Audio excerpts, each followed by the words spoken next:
Hello, I'm Casey Aiken, and this is 21 This Week. Coming up next, is Congress an entry-level job?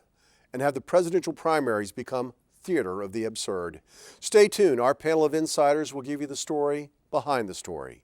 We're joined by the former Majority Leader of the Maryland House of Delegates, John Hurson, Republican activist Jerry Cave, former Chairman of the Montgomery County Republican Central Committee, Mark Uncapher, and education activist Cynthia Rubenstein. Stay tuned for these stories and more on the next 21 This Week.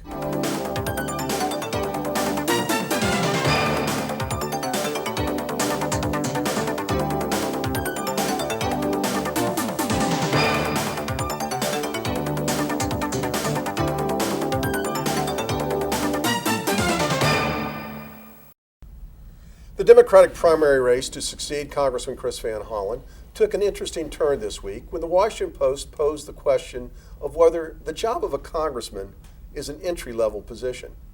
It appears that 6 of the 9 Democrats in the 8th District Congressional race, David Anderson, Dan Balling, Will Jawando, Kathleen Matthews, Joel Rubin, and David Trone, are all first-time office seekers. The other 3 candidates, Kumar Barve, Jamie Raskin, and Ana Sol Gutierrez, are all veteran members of the Maryland General Assembly. John, it used to be a political axiom that you had to toil in the vineyards before you could drink the wine. You had to get elected dog catcher before you could aspire to something else. Why are there so many first-time entrants? Well, I don't know why there are so many first-time entrants, but I agree with the axiom. I think it's a little ridiculous to actually have all these people sort of parachute in because this is a suburban, close to Washington district.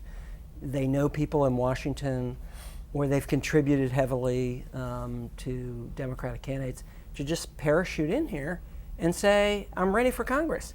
I mean, there are skills that you learn when you're a legislator.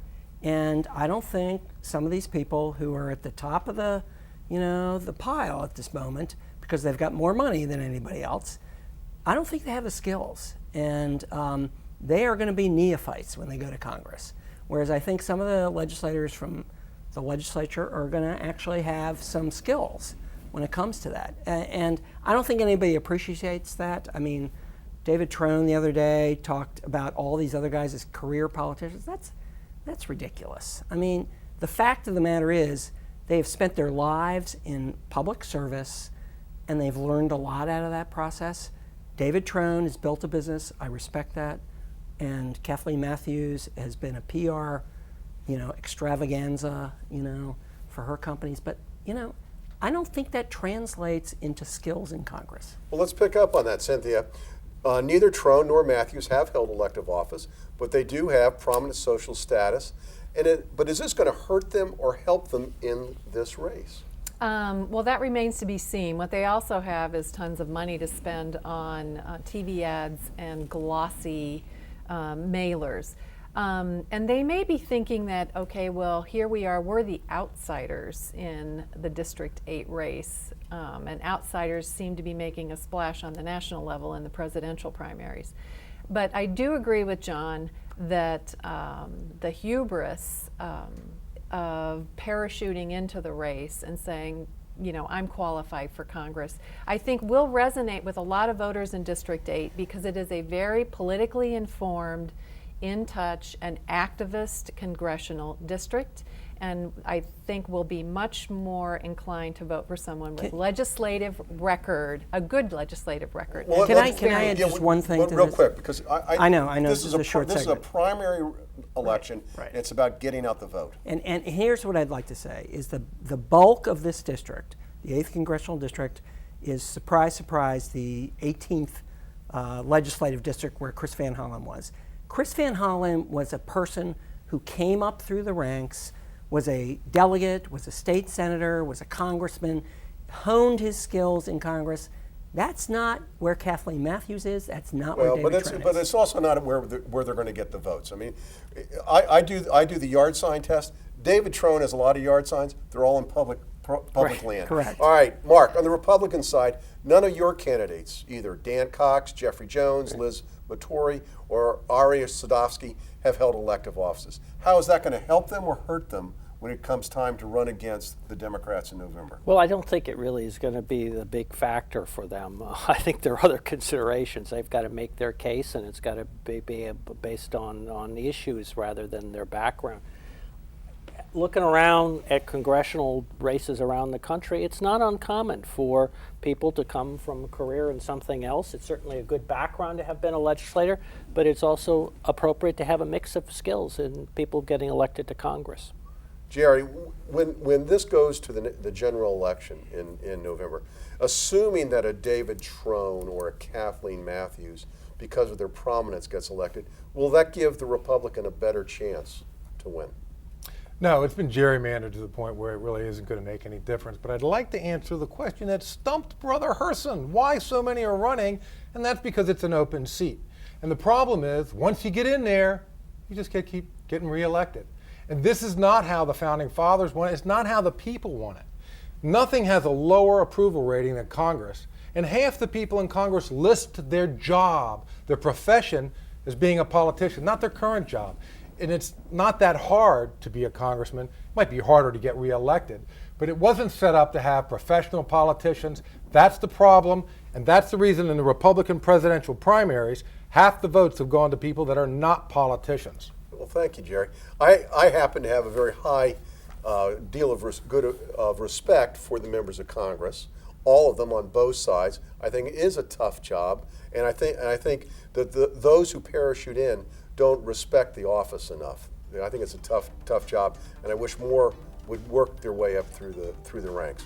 When we come back from the short break, why is there an all-out move by Republican insiders to stop Donald Trump? And what impact will Senator Sanders' victory in Michigan have on the Democratic side? Stay tuned.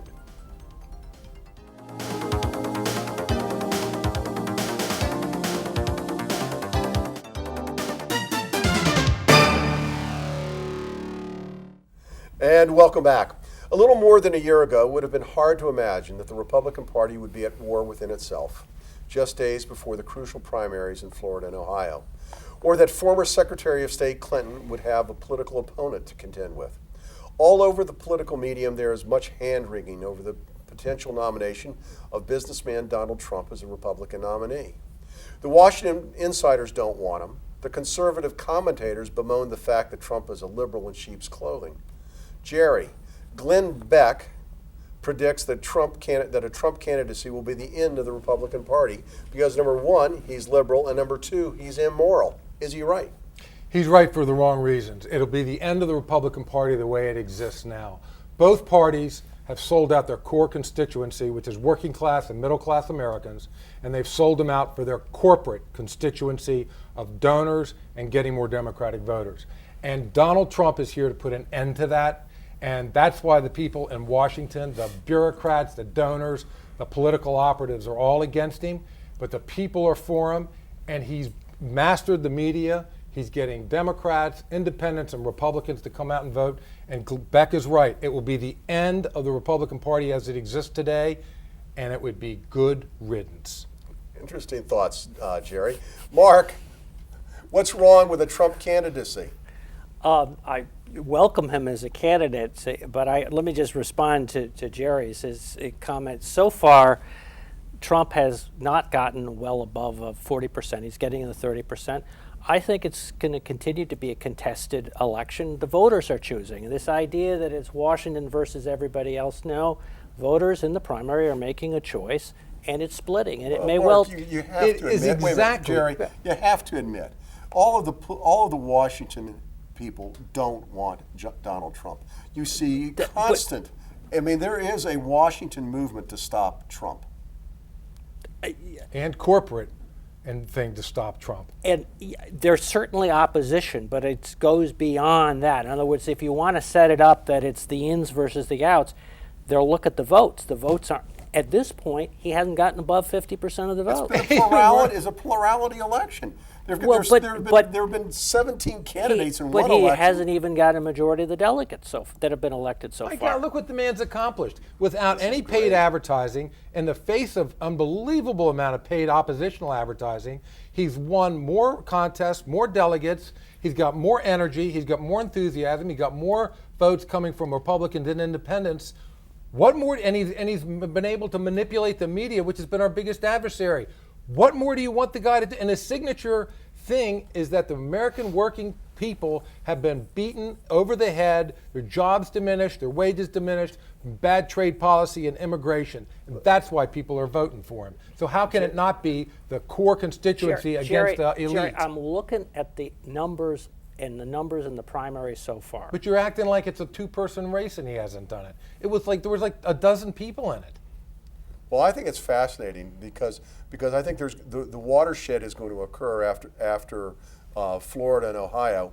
Right now, Trump is leading in Florida, and he's second in Ohio, and you're going to see some more fallout of the candidates. And then what happens when Trump goes in to your convention with a plurality?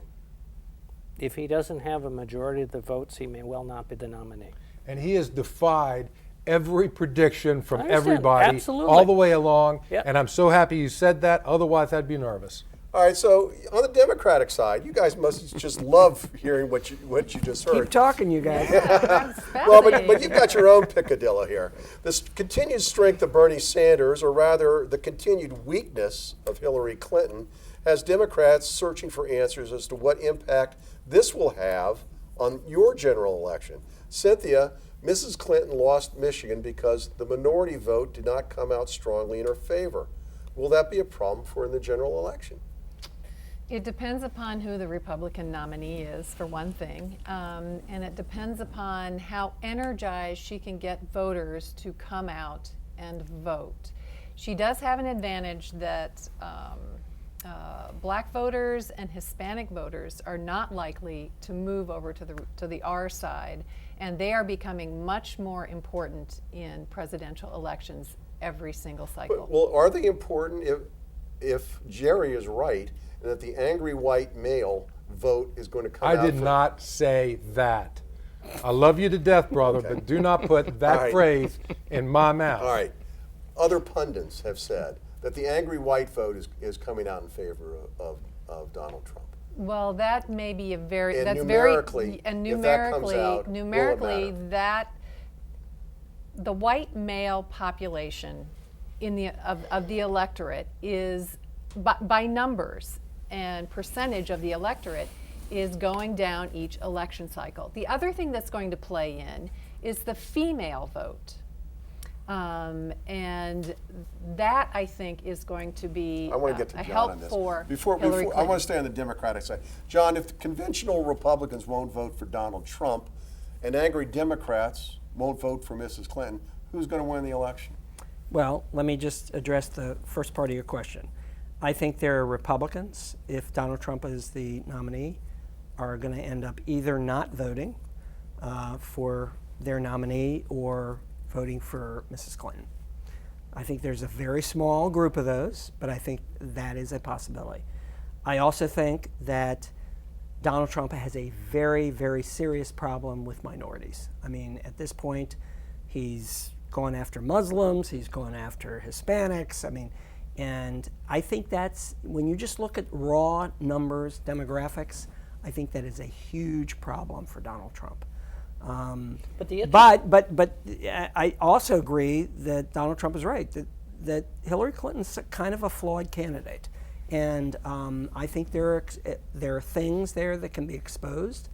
Not that I know what they are, but I just have a feeling that there's things that can happen in this general election cycle that we can't predict at the moment. And I'm not a guy who goes out there and says, oh my God, Clinton's going to just beat Trump. I think the one thing that Trump is going to do for the Democratic Party is really motivate the base. I mean, people are going to be, I don't care what Hillary Clinton's problems are, we cannot let this guy be president. I think that's where the Democratic base is going to be. Trump appeals to these Democrats. And Hillary Clinton is so weak as a candidate that she can't even, it was like, nobody run for president against Hillary in the primary. Don't do it. Bernie, if you want to run, that's okay, because you're just so lame. Jerry, and she is struggling to beat Bernie Sanders. He does not Not appeal to struggling. the Obama base of the party. No, and my Obama's point is base that's of the how party weak of a candidate can win. that Hillary is. No, but she can take that Obama base, because he Then where has completely it been, turns John? off that Because base. in the primaries, It's they're divided. not voting. If you We're think, if you Republicans think are young voting in women primaries are like gonna Democrats vote 4 years ago. for Donald Young Trump, women- it's not going to happen. There's recent Cynthia's polling, about let to me say the finish. most important thing because I know what you're going to say. There's polling out today that shows Trump doing terribly with the women I've been saying this for 4 weeks, and nobody's pointed it out. And Trump that's his Achilles heel, and it goes down to his delivery of his message. Women don't dislike it; they hate it. Hate it. And that's his biggest absolutely weakness. right, They hate it. So when it comes to the general election, and he modifies, You've He already will seen modify. it. The guy is brilliant. I mean, if you study the way he delivers, agree with he Jerry. sits there and pivots, and he did that in the past couple weeks. Comes across more presidential. I think that'll help him. But Cynthia's hit the nail on the head. That's his biggest problem. And what's amazing is nobody's talking about So then, it. how can he attack Hillary Clinton? Well, Hillary Clinton is going to have a real weakness with the Republican women that usually vote because of her husband and her enabling of his horrible behavior. If I could, I one of have, the to, I had unique- to make hold one on. interjection. I was home at Christmas time before the Iowa caucuses, obviously. My mother is a born-again Christian. She loved Rick Santorum. She loved Mike Huckabee. She said that if Donald Trump is the nominee from the Republican Party, she will vote for Hillary Clinton. There's In a all nutshell. kinds of anecdotal things that we can bring into But play. in a nutshell, it that I have illustrates women saying, I would never vote for Donald Trump. Yes, but anybody that's conservative or has had their brain screwed on straight knows that the vote for Hillary Clinton is going to make Obamacare permanent, which is a disaster. It's going to make the Supreme Court full of people that are going to read it to say whatever they want it to say and not what it says. And all the illegal immigrants are going to become voters. Texas, Florida will become as Democrat as California. And it is the end of the world as far as our people see it. And Jerry will be Jerry, moving to Canada. I have to say that I agree with John that there are I'm going to be so a relieved. lot of Republicans that are going to have trouble. Then what they're looking at is that reality that I've just outlined, and they've got to be willing to ruin the country for future generations because they don't like the guy. Not because he's bad, No, not actually- because of what he advocates, it's because they don't like the guy. Not true, Jerry. I can go through a number of policies in which Republicans have historically been pro-business, pro-free The trade. guy is. But no, he's not against free trade. He just wants it to be a two-way street. Right now, it's their products come in, our jobs go out. And anybody knows that's that. a really very not true. simplistic. Yeah, that is exactly. No, Drive it through is a Ohio. very simplistic view of it, Jerry. You know that. Well, exactly correct, what I too. think is going to be really fascinating. Tell that to is- the people that have lost their jobs in the last 30 years. No, it's It's not just the simplistic. last 30 years. I mean, the problem look, I don't care one way or the other whether Trump's a free trader or not. The problem is Trump hasn't been definitive about anything, and you want people, Jerry, you scoff. He has said he People wants to want- have better trade policy. He wants to stop the illegal immigration. Jerry, What he's is got what three is better positions on H-1B in the course of 1 hour. I mean, he can't even figure that one out. Well, you know what? The people that are voting for him don't seem to see any ambiguity, and he's the only one that even brought these up as issues. The disgusting people at the top of the GOP were just going to let this problem go on and let the American people suffer. Ambiguity is part of policy, Jerry, and you have to figure it out. That's what elected people do.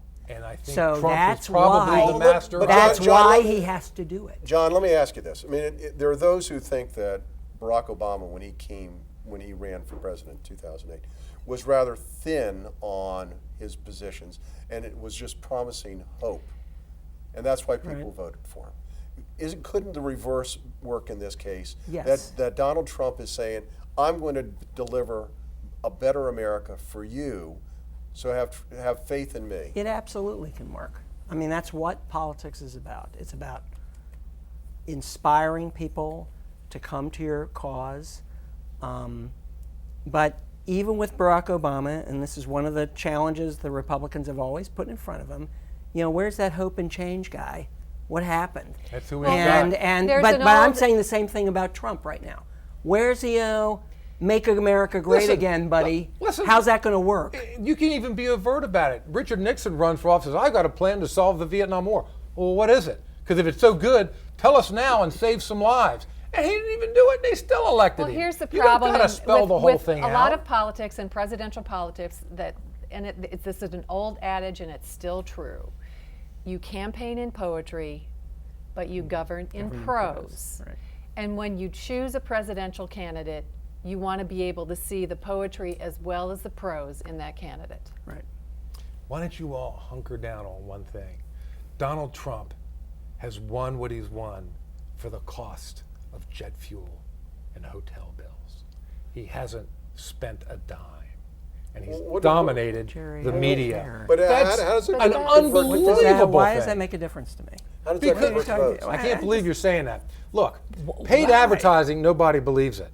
But when you're on earned media, it's huge, and he dominates that. The biggest problem the He's Republicans an have had entertainer. is That's that why we're. he's got earned media. I don't care why. I know why he's doing it, but the He's point got is he is entertainment. doing He's it. an And we entertainer. have been defined by what the journalists say about us, and now Trump is the only guy that can get the message directly across to the people. And I can't believe you don't see the media advantage of that. That's worth have $1 Jerry billion. Seinfeld for Wait, president wait, on wait, that how does test. that convert to votes?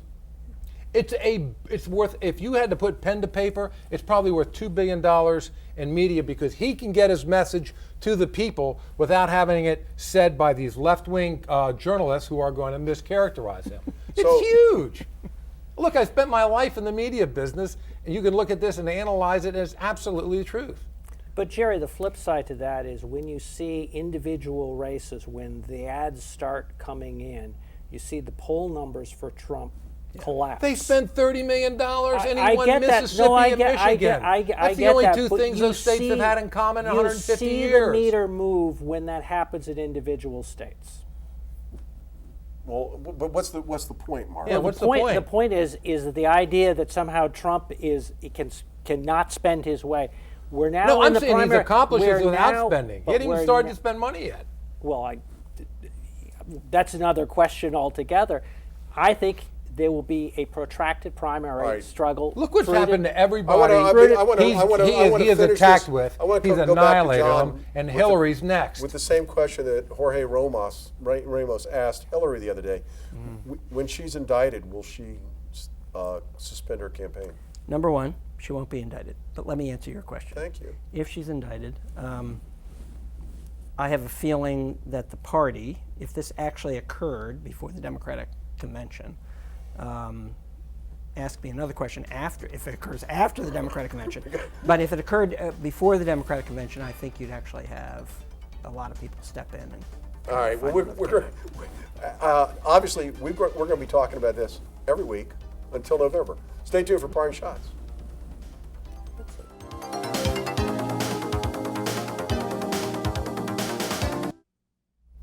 And now with Parting Shots, John Hurson. Thanks, Casey. My parting shot is for the legislators in Maryland and the legislators in Virginia who are actually trying to cut a deal on how to do redistricting fairly. The idea of actually doing congressional district redistricting, which the legislatures control, Maryland controls our districts, Virginia controls their districts, for them to get together and actually try to work something out so that the balance in the House doesn't change because they've allowed an independent group to do the redistricting is really smart. It's very brave. It probably won't work, but I think it's a really good thing to try. So. Thank you, John. Jerry Cave, your Parting Shot. Ronald Reagan was a great communicator in his era. Donald Trump is too. It's a different era. And Donald Trump has a message to save jobs and increase wages for Americans. And the GOP elite and the lobbyists and the bureaucrats and all these people oppose him. That's the corporate constituency. And when Donald Trump becomes president, when the election comes down, it's going to say Donald Trump wins to most of us.